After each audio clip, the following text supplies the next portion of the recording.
Ma'asyiral ikhwah rahimakumullah. Setelah demikian rupa, dipindah, dicampurlah dengan sperma seorang ibu, ditaruhlah pada rahim ibu kita. Ma'asyiral ikhwah rahimakumullah.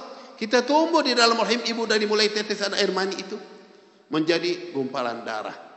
Lalu berkembang menjadi gumpalan daging, berkembang lagi menjadi bentuk manusia yang dibentuk oleh siapa semua ini? Apakah kita berbuat sesuatu? Apakah orang tua kita ikut berbuat sesuatu?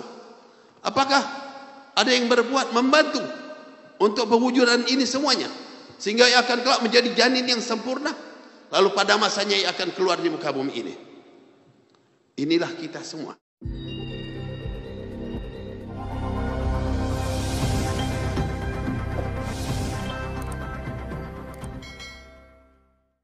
Assalamualaikum warahmatullahi wabarakatuh. Alhamdulillah. Allahumma lakal hamdu syukra wa lakal mannu fadla wa anta rabbuna haqqan wa nahnu abiduka riqqan wa anta lam tazal lidzalika ahla. Ashhadu an la ilaha illallah wahdahu la syarika lah. وأشهد أن سيدنا ومولانا محمدا عبده ورسوله اللهم فصل وسلم على سيدنا محمد صلاة تغفر بها الذنوب وتصلح بها القلوب وتنطلق بها العصوب وتلين بها الصعوب وعلى آله وصحبه ومن إليه منسوب. قال الله سبحانه وتعالى في كتابه العزيز فاعتبروا يا أولي الأبصار. معاشر الحبايب الكرام، معاشر الأساتذة الفضلاء، معاشر الحجاج، معاشر الحاضرين, para habaib yang tadi telah menyampaikan mau'izah hasanah Al-Habib Muhammad bin Habib Ahmad bin Hasan Fadhak hafizahullah wa ra'ah wa ballagha kulla ma amalahu raja fi khair wa fi afiyah وجعله نفعا للأمة المحمدية.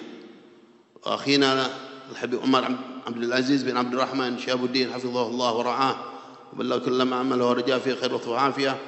وحبيبنا محسن بن عبد الله الحبشي، حبيبنا محمد بن عبد الله الحبشي، وكافة الحبائب حفظهم الله ورعاهم وبلغ كل ما رجاهم. وكافة الحاضرين المحترمين, para habaib, para hadirin yang kita semua insyaallah selalu akan mendapatkan keberkahan dan anugerah dari Allah SWT. Terutama juga sahibul ma'had, sahibul majlis, Habib Syukri bin Ali bin Syahabuddin hafizahullah wa ra'ah wa a'anahu wa ayyadahu wa ballagha munah wa yassara jami'a umurah bil khusus bima nawa bihadzal ma'had wa ma qasada bihadzal ma'had. Fa asallallahu subhanahu wa ta'ala yakuna da'iman tahta nadharah wa tahta ri'ayah ملاحظة الأجداد والأسلاف خصوصا حبيبنا الأعظم محمد صلى الله عليه وسلم. آمين يا رب العالمين. Alhamdulillah, pada mulai pagi dan hingga pertengahan hari ini kita berkumpul bersama dalam majlis yang mulia. Tempat ini menjadi penuh dengan cahaya. Kalau tadinya atau dahulunya cuma hamparan, mungkin cuma ditutup oleh pohon-pohon dengan kegelapan, saat ini ia berubah. Dia berubah dan menjadi tempat yang bercahaya. Cahaya itu didapati dari mana? Dari orang-orang yang akan mengisi tempat ini dengan qiraatul Quran, dengan zikrullah, dengan bersalawat kepada baginda Nabi kita Muhammad sallallahu alaihi wasallam, dengan menggali ilmu-ilmu yang pernah dibawakan, yang diwariskan oleh baginda Nabi kita Muhammad sallallahu alaihi wasallam. Tempat ini akan menjadi kebanggaan. Tempat inilah kelak yang termasuk akan menangisi orang-orang nanti apabila sudah kembali kepada Allah. Tempat orang-orang mukmin yang mereka selalu melakukan amal ibadah kebaikan-kebaikan. Apabila orang tersebut kembali kepada Allah, maka tempat itu pun akan merasa sedih dengan berpisah pada orang tersebut. Inilah yang akan membanggakan kelak insya-Allah. Masyiral hadirin rahimakumullah. Allah menyatakan kepada kita fa'tabiru ya ulil absar, ambil pelajaran. Kita dalam majlis ini mengenang haul. Yang pertama al-Imam Muhaddits al-Haram Al-Habib Alawi bin Abbas al-Maliki, seorang imam besar rahimahullah radhiyallahu anhu wa nafa'ana bih. Dan ini sudah dibawakan bagian daripada manaqib beliau. Kemudian juga dibarengi dengan Al-Hawl Habib Ahmad bin Hasan Fadak Habib Ahmad bin Hasan Fadak rahimahullah wa askanahu jannatan tajri min tahtiha al-anhar, amin ya rabbal alamin. Dalam rangka majlis yang penuh dengan keberkahan ini, ma'asyiral ikhwah rahimakumullah, tadi kita sudah mendengarkan berbagai macam petunjuk, bimbingan, bahkan manaqib mereka. Satu hal yang luar biasa, intinya mengajak kita untuk benar-benar berpikir dan merenung. Hakikatnya kita adalah hamba Allah. Allah SWT menjelaskan kepada kita hakikat tujuan daripada kehidupan ini apa, dan apa sebetulnya hakikat diri kita ini. Allah menyatakan dalam Al-Quran, وَلَقَدْ خَلَقْنَا الْإِنسَانَ مِنْ سُلَالَةٍ مِنْ طِينٍ ثُمَّ جَعَلْنَاهُ نُطْفَةً فِي قَرَارٍ مَكِينٍ ثم خلقنا النطفة علقة فخلقنا العلقة مضغة فخلقنا المضغة عظاما فكسونا العظام لحما ثم أنشأناه خلقا آخر فتبارك الله أحسن الخالقين. Inilah asal usul kita. Dari mulai kakek kita Nabi Allah Adam alaihissalam yang diciptakan dari tanah, kemudian berlanjut untuk kita semua dari apa? Dari tetesan air mani. Kita kembali memikirkan, ma'asyiral ikhwah rahimakumullah, di mana berada tetesan air mani tersebut? Dzarrah, bibit manusia yang dahulunya pernah berada di tulang sulbi Nabi Allah Adam alaihissalam. Kita semua pernah berada di tulang sulbi Nabi Allah Adam alaihissalam. Berpindah kepada ummina Sayyidatina Hawa, berpindah lagi kepada Nabi Allah Syith, dan terus dari orang tua ke orang tua sehingga orang tua kita. Berada di tulang sulbi orang tua kita, bapak kita. Ma'asyiral hadirin rahimakumullah, masih bibit untuk kelak akan menjadinya kita. Siapa yang menjaga bibit tersebut? Siapa yang perhatian kepada bibit tersebut? Dalam lindungan siapa bibit tersebut? Ma'asyiral ikhwah rahimakumullah. Setelah demikian rupa, dipindah, dicampurlah dengan sperma seorang ibu, ditaruhlah pada rahim ibu kita. Ma'asyiral ikhwah rahimakumullah, kita tumbuh di dalam rahim ibu dari mulai tetesan air mani itu menjadi gumpalan darah, lalu berkembang menjadi gumpalan daging, berkembang lagi menjadi bentuk manusia yang dibentuk oleh siapa semua ini? Apakah kita berbuat sesuatu? Apakah orang tua kita ikut berbuat sesuatu? Apakah ada yang berbuat membantu untuk pewujudan ini semuanya, sehingga ia akan kelak menjadi janin yang sempurna, lalu pada masanya ia akan keluar di muka bumi ini? Inilah kita semua. Di dalam saat yang berbarengan itu juga, bukan hanya ibu kita yang mengandung kita. Berapa banyak ibu-ibu yang dalam keadaan mengandung dan hamil. Dalam saat itu juga, siapa yang mengatur semua ini? Siapa yang membentuk semua ini? Siapa yang menciptakan semua ini? Pekerjaan siapa? Adakah satu makhluk yang mampu berbuat semua ini? Ini adalah ciptaan Allah. Ini adalah perbuatan Allah subhanahu wa ta'ala. Ketika kita lahir pun, kita tidak mampu berbuat apa-apa. Seorang makhluk yang lemah. Apakah ibu kita membantu, orang tua kita membantu dengan sendirinya begitu saja? Ketika sang anak menangis, apa yang dilakukan oleh ibunya? Ibunya menyusui. Apakah memang ibunya bisa menciptakan susu untuk sang anak itu? Apakah bapaknya bisa membantu untuk mengunjurkan hal tersebut? Kita tidak bisa berbuat apa. Bapaknya, ibunya, tidak ada yang berbuat apa-apa untuk kita, ma'asyiral ikhwah rahimakumullah. Semua ini adalah perbuatan Allah.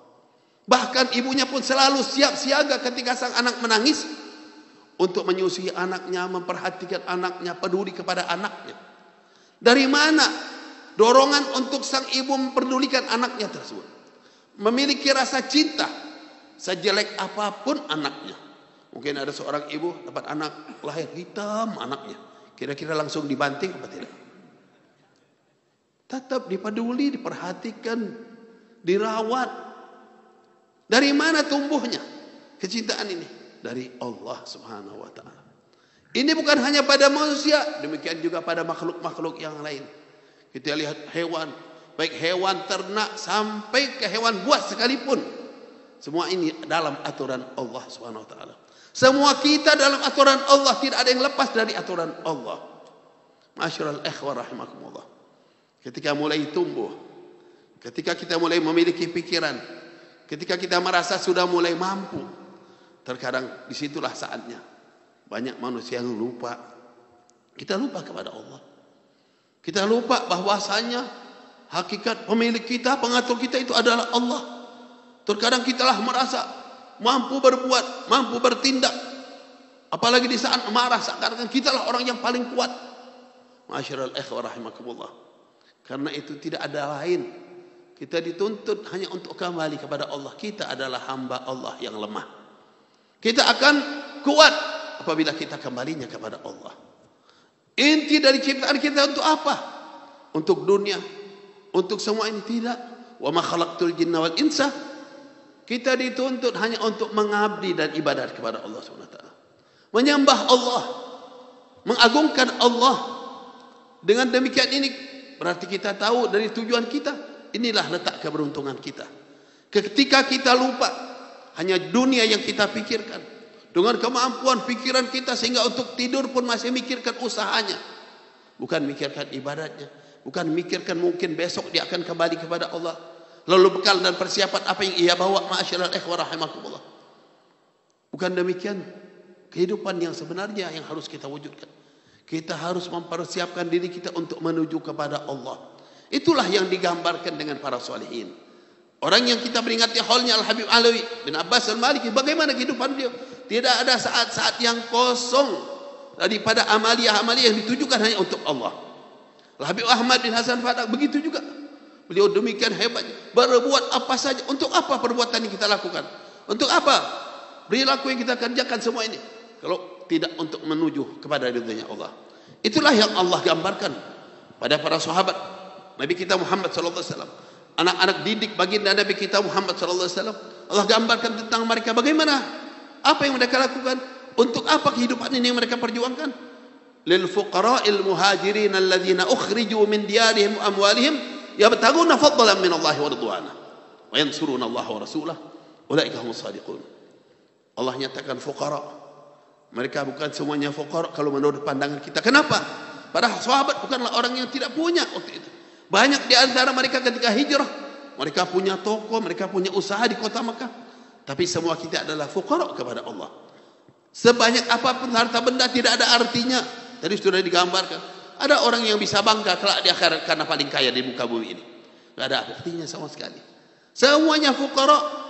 Harta dalam satu detik yang tadinya mungkin bertumpuk-tumpuk, triliun-triliun berapa banyaknya, dalam satu detik bisa habis. Tidak ada gunanya sama sekali. Tapi inilah orang-orang ketika merasakan dirinya orang yang fuqara kepada Allah, selalu membutuhkan Allah, selalu menuju kepada Allah. Itulah yang dilakukan oleh para sahabat.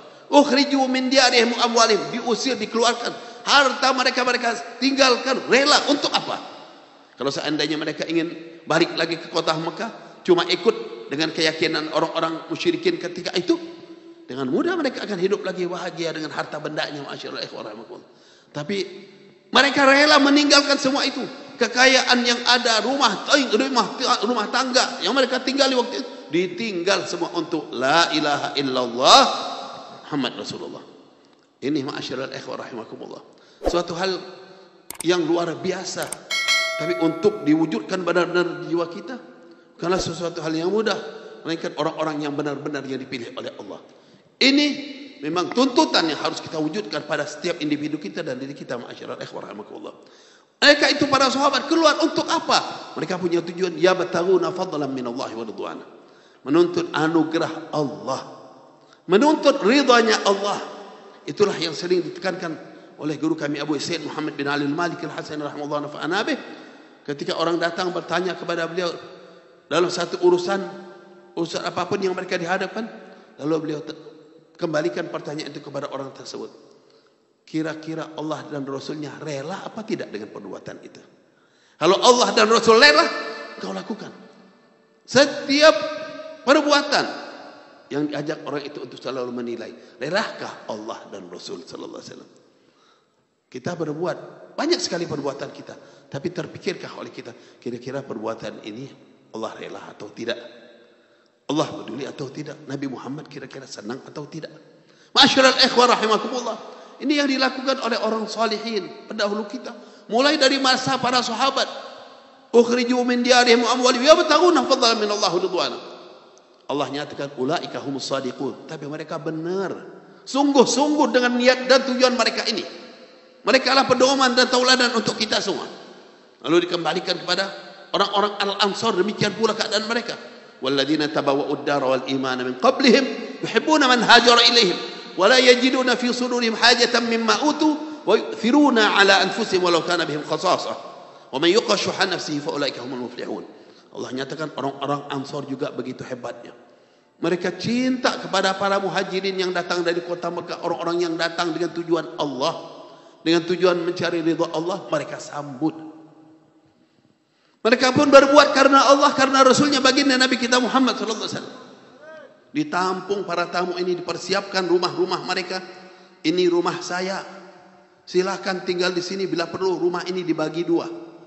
Sebagian untuk kamu dan sebagian biarkan tinggalkan untuk kami dan keluarga. Mereka punya harta, ditunjukkan harta itu ada berapa. Ini harta kami. Jika kamu perlukan, ambillah separuhnya bila perlu. Adakah kira-kira di masa sekarang orang yang berani seperti itu? Sebaliknya, yang dibayangi dengan uang sampai bisa berubah, bukan lagi untuk berinfak dan mengeluarkan harta benda mereka. Dibayangi oleh uang walaupun mereka sudah memiliki, tapi untuk merasakan kecukupan, naudzubillah min dzalik. Itulah Rasul gambarkan, sampai berapa gunung emas pun bagi orang-orang yang selalu tamak tidak akan cukup untuk mereka. Intinya, ketika orang itu bertujuan kepada Allah, itulah keberuntungan yang akan didapatkan. Masyaallah ikhwan rahimakumullah, Allah memberikan peluang untuk kita semua, siapapun dari umat Nabi Muhammad sallallahu alaihi wasallam. Allah nyatakan, walladzina ja'u min ba'dihim yaquluna rabbana ighfir lana wa li ikhwanina alladhina sabaquna bil iman wa la taj'al fi qulubina ghillan lil ladzina amanu rabbana innaka ra'ufur rahim. Orang yang datang setelah mereka, para pendahulu kita, baik itu muhajirin, baik itu al-ansar, dan orang-orang solihin, aslafun salih, masih ada kesempatan untuk kita semua. Apa yang harus dilakukan? Kita lakukan. Kita mencontoh mereka. Iya, untuk amalia seperti mereka bukan mudah. Mereka sering mengkhatamkan Al-Quran. Terkadang ada yang setiap satu hari khatam Al-Quran. Ada yang 3 hari sekali. Minimal dinyatakan, para sahabat terutama, itu satu bulan itu 1 kali mesti khatam Al-Quran. Coba bayangkan kita berapa kali khatam Al-Quran. Ada yang sampai setiap hari khataman Al-Quran. Ma'asyiral ikhwan rahimakumullah. Ini gambaran tentang mereka. Sebanyak mana kita dapat berbuat, sejauh mana amaliah kita, ma'asyiral ikhwan rahimakumullah. Namun ma'asyiral ikhwan, tadi sudah tanamkan kecintaan yang sungguh-sungguh pada mereka. Tapi bukan berarti diam dengan kecintaan, usahakan untuk meniru mereka. Orang yang demikian Allah nyatakan, walladzina ja'u min ba'dihim yaquluna rabbana ighfir lana wa li ikhwanina alladhina sabaquna bil iman. Selalu mendoakan para pendahulunya, orang-orang mukmin secara umum, mereka yang telah mendahulu kita dengan iman. Siapapun orang mukmin secara umum, terutama lagi orang-orang tua kita, terutama lagi guru-guru kita, orang-orang yang ada hubungan dekat dengan kita, kerabat kita, diperintahkan untuk selalu kita mengenang mereka dan mendoakan mereka. Ketika kita selalu mendoakan mereka, kita pun akan digabungkan dengan kelompok-kelompok terdahulu. Ingatlah selalu, ini amalia hal termasuk bagian daripada hal tersebut, ma'asyiral ikhwan rahimakumullah. Di samping itu Allah tekankan lagi dengan doa. Ini yang mengajarkan, yang memerintahkan doa ini adalah Allah Subhanahu wa taala. Dilanjutkan, wala taj'al fi qulubina ghillan lil ladzina amanu. Jangan diwujudkan di hati kita ghil. Apa itu ghil? Ulama-ulama menjelaskan al-ghil al-haqd wal hasad wal bughd. Dendam kepada siapa? Orang yang beriman. Dendam sama orang mukmin, naudzubillah. Benci kepada orang yang beriman, iri hasud kepada orang yang beriman. Allah Subhanahu wa taala menyatakan, awas jangan terwujud di hati kita. Selalulah berdoa minta agar semua ini tidak terwujud di hati kita.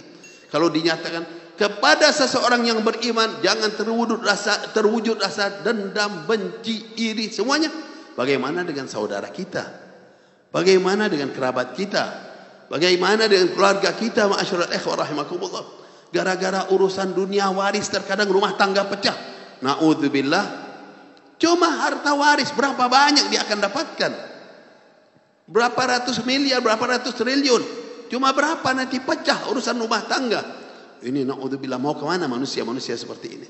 Hubungkan diri kita, harta seperti tadi Allah akan berikan kalau orang-orang yang bersungguh kepada Allah.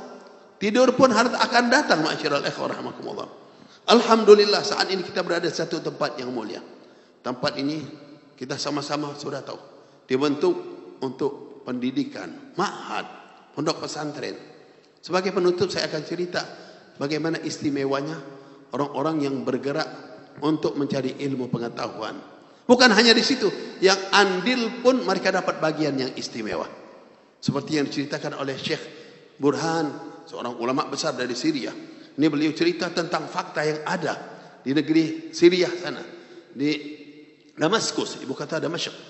Itu beliau cerita di masjidnya di Syria itu, beliau menceritakan tentang apa?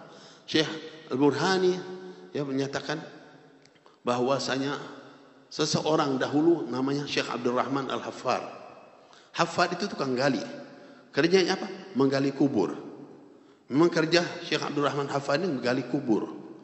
Di sana dikenal di negeri apa di Damaskus itu, beliau cerita itu ada perkuburan yang besar di sana, dan ini orangnya dahulu terjadi dia kerjanya menggali kubur. Suatu hari datang ibu-ibu kepada beliau. Sang ibu menyatakan minta tolong digalikan kubur. Buat siapa? Buat anaknya. Dia tolong galikan kubur. Baik. Ya biasa memang pekerjaan dia dan dapat duit dari situ. Dia galilah kubur tersebut. Pada waktunya sang jenazah datang. Dibawa dan si penggali kubur Syekh Abdul Rahman ini ikut memasukkan jenazah itu dalam kubur. Dia ikut turun ke bawah. Subhanallah, di saat jenazah itu ditampung dan diturunkan, tiba-tiba Allah bukakan untuknya sehingga beliau melihat cahaya yang begitu terang benderang, sampai beliau melihat apa adanya dua malaikat dengan kudanya datang menyambut jenazah ini lalu dibawa pergi. Keadaan yang begitu indah luar biasa, cahaya yang terang membawa jenazah ini. Sang Syekh Abdul Rahman langsung terjatuh pingsan ketika itu. Berapa saat orang mengurusin jenazah ini, membawa mengangkat beliau ini ditaruhlah. Setelah berapa saat beliau sadar, beliau langsung cari ibu yang tadinya yang menitipkan untuk menggali kubur. Tapi ibu itu sudah pergi. Berapa bulan kemudian tiba-tiba ibu itu datang lagi, menyatakan tolong galikan kubur lagi. Digalikan kubur tersebut. Setelah yang kedua kali digalikan kubur, beliau lakukan itu. Di saat sang jenazah datang, dia melihat hal serupa itu pula. Datangnya cahaya yang terang benderang, melihat suasana yang begitu hebatnya. Ada malaikat yang datang, tapi yang kedua kali ini Allah berikan kekuatan untuknya sehingga dia tidak jatuh pingsan. Dia menyaksikan langsung semua itu dan dia sambut jenazah, dia taruh, selesai urusan jenazah, langsung dia sadar, dia cari ibu itu. Rupanya ibu itu juga mengikut mengantar dari jauh, dari belakang, dikejar, dia dapati. Lalu dia tanya, wahai ibu, ini sebetulnya yang meninggal ini siapa? Dia nyatakan, apa urusan kamu? Jangan ganggu musibah yang saya hadapi saat ini. Saya perlu tolong beritakan kepada saya, sebetulnya yang dikuburkan itu siapa? Apa yang terjadi? Itu anak saya katanya. Wah, anak ibu, Masya Allah. Kalau yang pertama yang dahulu, itu juga anak saya. Dua-dua anaknya. Sebetulnya anak ibu yang pertama itu apa kerjanya?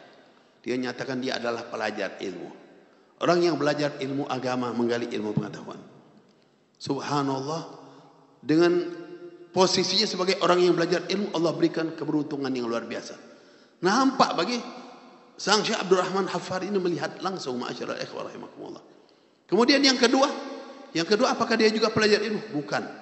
Kalau yang kedua bukan pelajar ilmu, tapi dia berusaha kerja najjar, tukang bikin berbagai macam bahan-bahan dari kayu. Semua harta itu dia tujukan untuk biar adiknya bisa belajar. Dia tujukan untuk adiknya bisa belajar dan dia inginkan adiknya mencapai tujuannya. Dia korban semuanya, dia cari usaha untuk itu. Subhanallah, dua-duanya mendapatkan bagian. Dia ceritakan sama sang ibu itu. Ini ma'asyiral ikhwah, artinya yang ikut andil dalam urusan pondok pun termasuk. Urusan bangunan, urusan ini jangan dianggap sesuatu hal yang kecil. Dinyatakan Syekh Abdul Rahman itu akhirnya memutuskan untuk dirinya pergi kemana? Datang ke masjid Damaskus itu yang terbesar. Lalu beliau datang. Di situ dinyatakan ada Syekh Said Al-Burhani, kakaknya dari Syekh apa namanya yang terakhir Muhammad Al-Burhani tadi. Ya, akhirnya dia datang ke situ. Dahulu masa ini, sekarang cucunya baru juga meninggal, cucunya dia ingin cerita ini. Subhanallah, dia datang ke situ, dia cerita, saya kepengen belajar. Kata Syekh Said, kamu sudah umur berapa sekarang mau belajar? Gak mikir dari kenapa nggak dari dulu belajar? Dia bilang ada sebab. Apa sebabnya? Sekarang umurnya berapa? 40 atau 50 tahun diceritakan waktu itu. Sudah antara 40 sampai 50 tahun baru mau belajar. Diceritakanlah sebabnya. Kata Syekh Said, baiklah. Sekarang mulailah dari Ajurumiyah, belajar Jurumiyah pertama kali. Belajar ilmu nahu, belajar fikih, terus satu persatu. Subhanallah, pada akhirnya yang tadinya hafarul kubur, tukang gali kubur, jadi ulama besar di Syria. Menjadi ulama besar di Syria, dan akhirnya beliau terkenal. Sehingga sekarang pun masih terus anak keturunannya dinyatakan jadi ulama-ulama besar. Dan Syekh Sa'id Al-Burhani tadi, dia juga punya anak keturunan sampai sekarang tetap memegang masjid yang ada di Damaskus itu, jadi ulama-ulama besar. Ma'asyiral ikhwah rahimakumullah. Saya waktu itu mendapatkan kiriman cerita ini dari teman, ada di teman juga, dan saya pastikan lagi ceritanya dari Syekh Mahir, ada Syekh Mahir Munajjid. Dia nyatakan ya kenal sama Syekh Sa'id Al-Burhani itu. Ya waktu itu dia, oh ya itu orang ini, dan dia sering datang Said Muhammad Maliki, katanya Abu Yasin Muhammad Maliki, dan dia ada hubungan, kata masya Allah. Nah, ini, dan waktu itu Syekh itu cerita, ini bukan cerita dongeng tapi fakta kenyataan yang ada. Ini baru gambaran yang masih di dunianya, gimana di akhiratnya nanti. Masyaallah ikhwah rahimakumullah. Ya, seperti ini jangan dianggap sesuatu hal yang kecil. Bukan nilai uang yang miliar-miliaran, apa-apa itu ya, macam-macam itu yang bisa ngerubah imannya seseorang, naudzubillah. Tapi pekerjaan yang seperti ini, andil sedikit nilainya besar. Gimana kalau andilnya banyak? Ya, andil sedikit nilai besar. Ada yang bilang, oh suka sedikit aja dah, lumayan daripada enggak. Kalau punyanya lebih banyak, kenapa pakai daripada enggak? Ya, ikut lagi yang lebih banyak. Itu akan lebih menguntungkan. Semoga Allah berikan taufiknya daripada kita sekalian. Dan insya Allah kita doakan selalu tempat ini menjadi berkembang dengan tempat yang bermanfaat. Masyarakat sini terutama jamaah-jamaah kita, habaib kita yang dari Pegayut dan seputarnya, insya Allah orang-orang yang masya Allah mendukung terwujudnya pondok ini, semoga mereka juga dapat keberkahan. Semua kita yang hadir dapat keberkahan insya Allah, menjadi orang-orang yang bertujuan kepada Allah, ridho Allah, dan insya Allah kita mendapatkan ridho Allah dan ridho Nabi kita Muhammad sallallahu alaihi wasallam, ridho salafun salih, hingga kita akan beruntung bahagia dunia dan akhirat. Amin ya rabbal alamin. Wabillahi taufiq wal hidayah. Wassalamualaikum warahmatullahi wabarakatuh.